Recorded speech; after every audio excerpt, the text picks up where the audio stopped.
operation going on in the north, the border behind me, Beirut being hit again and again there. But clearly from Prime Minister Netanyahu, there a much broader scope of ambition about the effects they feel they can achieve inside Iran. Yeah, and we'll see what this looks like and what the end date is. Nick Payton-Walsh on the ground in Israel. Thank you for that report. I'm also joined now here in Washington by a member of the House Foreign Affairs Committee, Republican Congressman Warren Davidson. And thank you, sir, for being here. Because when you hear what Nick is reporting there, what we're seeing playing out in the Middle East, do you believe the administration has done a good enough job explaining why this war in Iran is happening?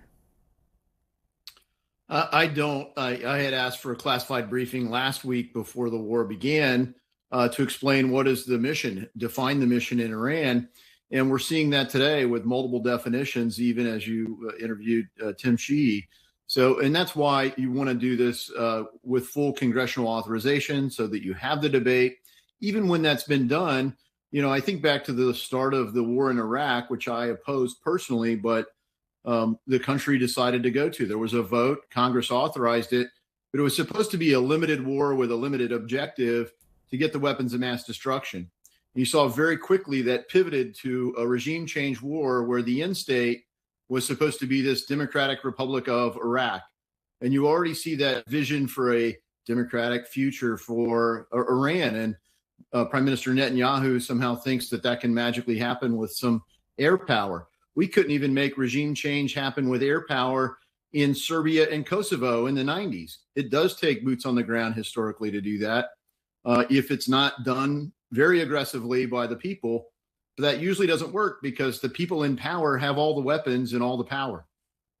Do you support U.S. boots on the ground in Iran? I don't personally support regime change war that way.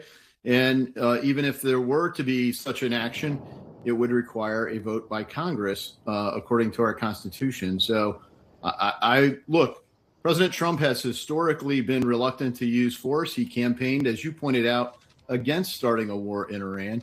And so I do look forward to getting back into D.C. We're supposed to be in session tomorrow and get briefings.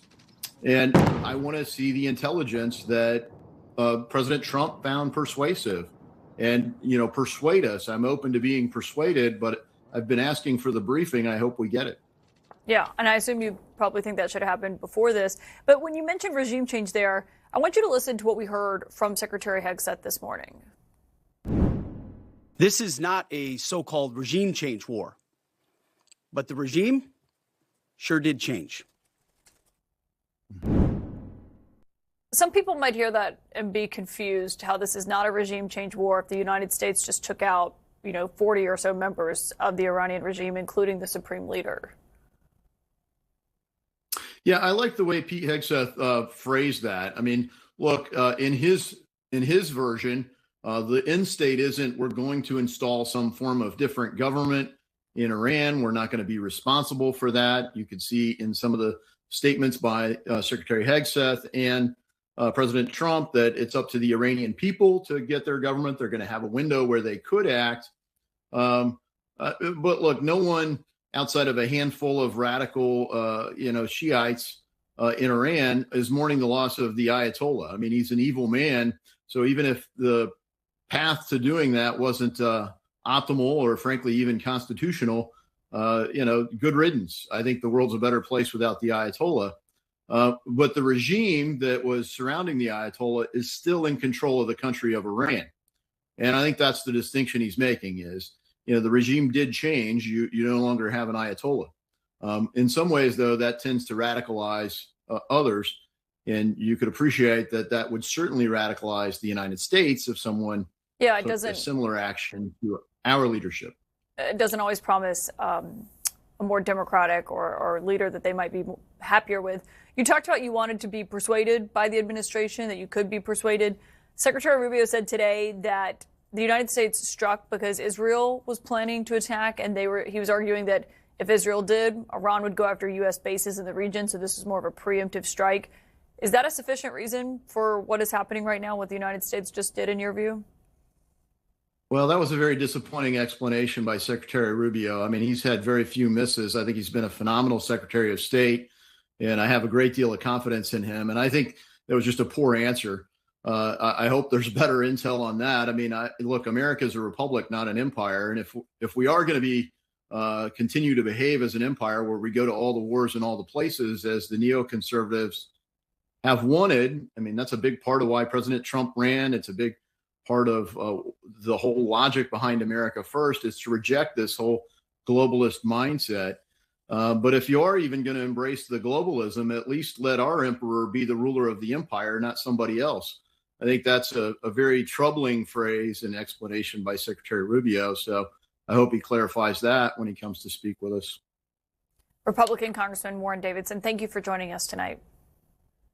Thank you.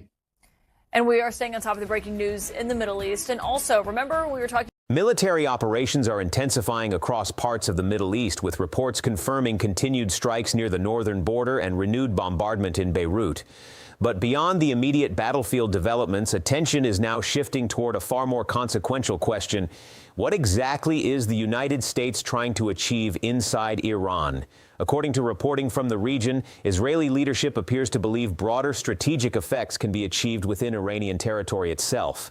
That suggestion has sparked concern in Washington, where some lawmakers say they were not adequately briefed before the conflict escalated.